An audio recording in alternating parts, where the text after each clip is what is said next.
Do you guys remember otherkin? It's a subculture of people who think they have the soul of an animal and are in fact in the wrong body. I first heard about it in 2015, and obviously I thought it was ridiculous. I didn't realize it was still a thing until I met one in the wild. There's a woman I sort of know who is convinced that she's a wolf in a human body. She apparently barks and nips at people, which I don't care how you identify, that's assault. There are a million reasons why you shouldn't believe that otherkin is a thing, but the most obvious one has to do with the animals these people identify as. If you look into it, you'll notice that it's always a wolf, or a tiger, or a bald eagle, or some other powerful, majestic creature. Sometimes otherkin even identify as mythological creatures, like dragons. The reason why this is a dead giveaway that this is all nonsense is that if it is true that animals have souls that are reincarnated into human bodies, purely as a matter of statistics, we should always have more fruit fly otherkin buzzing around than we do wolfkin, because, well, there have been way more fruit flies than there have been wolves. But no one that I've seen identifies as a fruit flykin or a wormkin or a monkfishkin, because the vast majority of people don't think that those animals are cool, whereas most people think that grizzly bears and jaguars and such are. It's all a bit of wish thinking. It's the exact same problem with people who think that they've lived previous lives. They're always someone cool and interesting, like William Shakespeare or Julius Caesar. Or at least some brave warrior who died in an epic battle. No one is ever some peasant who worked in the fields and died at the age of 25 from a tooth infection. People who lived lives that were nasty, brutish, and short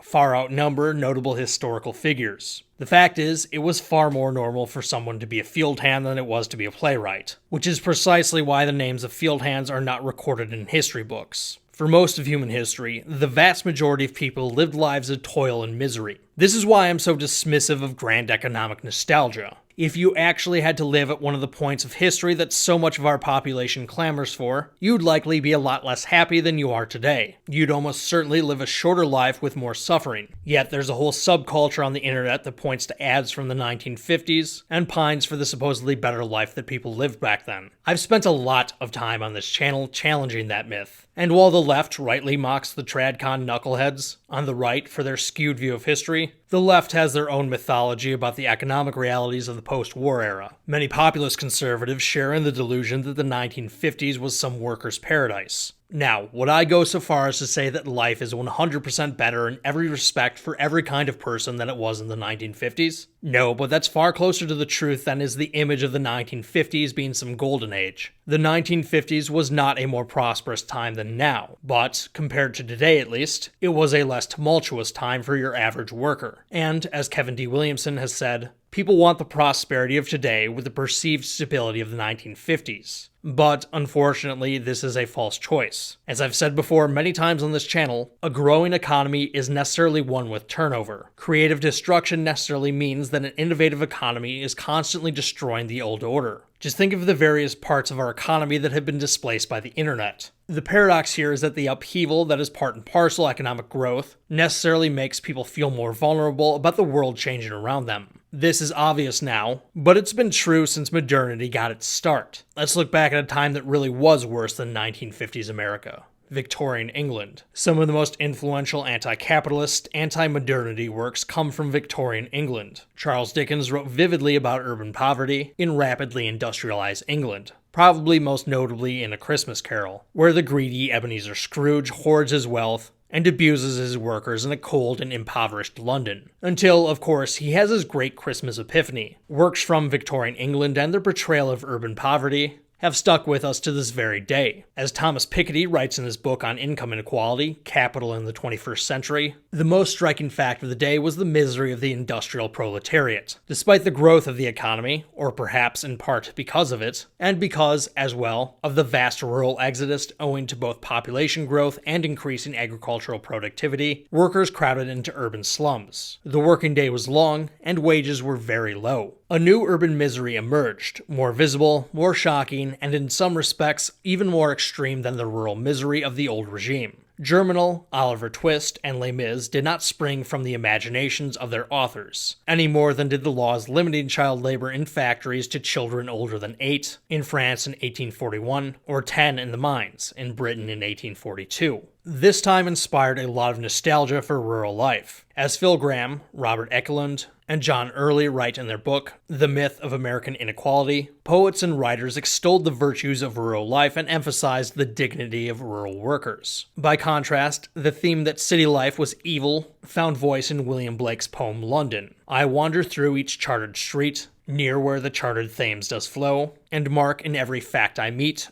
marks of weakness, marks of woe. Rural life and nature were viewed by Blake and William Wordsworth as life-affirming, filled with fresh air, sunshine, morality, and beauty, in contrast to the dehumanizing evils of city living for poor workers. Friedrich Engels, whose father owned large textile mills in Salford, England, and in Germany in 1845, wrote a book called The Conditions of the Working Class in England. In it, he expressed nostalgia for rural life and claimed that people didn't have to work so hard in rural areas. Piketty and others were only partly right. There was an influx of urban poverty that came with industrialization. Cities were not prepared for this, and urban sanitation standards had yet to catch up. So yes, you did have lots of highly visible poverty in cities like London at the time. You and I would certainly not want to live there. The thing is, the vast majority of people who left the countryside for the cities did so because it was the preferable option between the two. Rural poverty in England was terrible. It just wasn't nearly as visible to the average person. People lived in mud shacks and engaged in grueling labor from sunup till sundown. And while we rightly bemoan child labor in factories, child labor was also the norm in agriculture. Children, basically from the age that they could walk, worked as field hands on farms since the beginning of settled agriculture. This is why farming families had so many children. It was a source of free labor. As economic historian Clark Nardinelli wrote in his book, Child Labor and the Industrial Revolution, technological changes reduced the demand for child labor, and increasing income reduced the supply. The Factory Acts, which Piketty cited, then did not cause the long-term decline in child labor. Working conditions improved for women as well. About a third of women in London, prior to industrialization, worked as servants for wealthy families. Thanks to increased opportunities, these families had to offer better terms to remain competitive for that labor. As one Victorian Londoner complained in 1872, it was now necessary to allow their maids to go to bed at 10 o'clock every night, and to give them an afternoon out every Sunday, or no servant would stay. Again, you and I would probably not want to work under those conditions, but it's a great improvement over the way things were. As usual, it wasn't ghostly apparitions that appear on Christmas Eve that improved working conditions, but competition for labor. And while city life in Victorian England was far from ideal, it was the first time in over half a millennium that regular people started to see their wages increase. According to a study conducted by Professor Gregory Clark, real wages in inflation-adjusted dollars of skilled craftsmen and their unskilled apprentices remained basically the same from 1200 to 1800. Then, as industrialization took hold, wages skyrocketed. The one uptick during the long period of stagnation was due to the Black Death. Prior to the Victorian era, it took about 60% of the population dying of a horrible disease to create a labor shortage to increase wages. Industrialization seems like a much better option to me.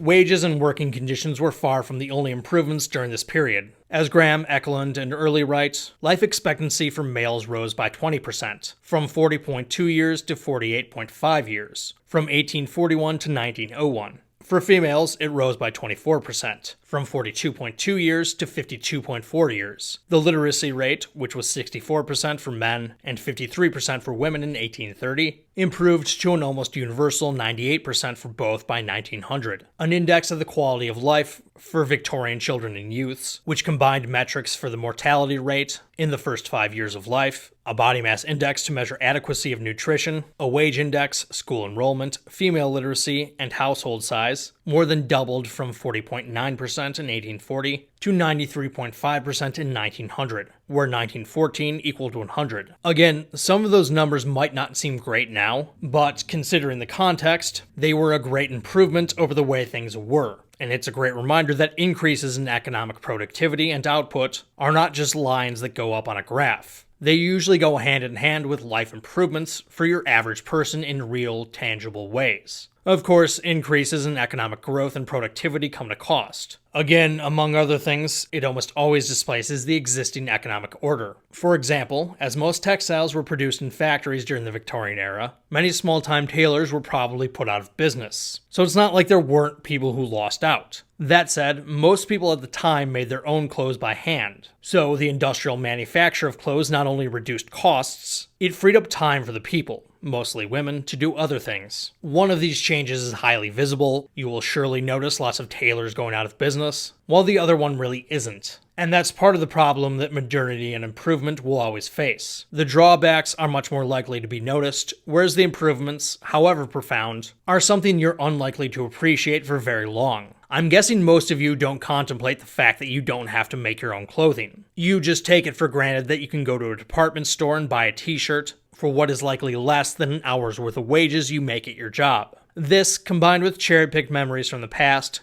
creates a toxic sense of nostalgia where we earn for a past that never really existed. Most people think that things get worse, even when they're getting better. Given that this seems to be part of the human condition, it will likely never change. The best we can do is be aware of it, and not get sucked into its allure ourselves.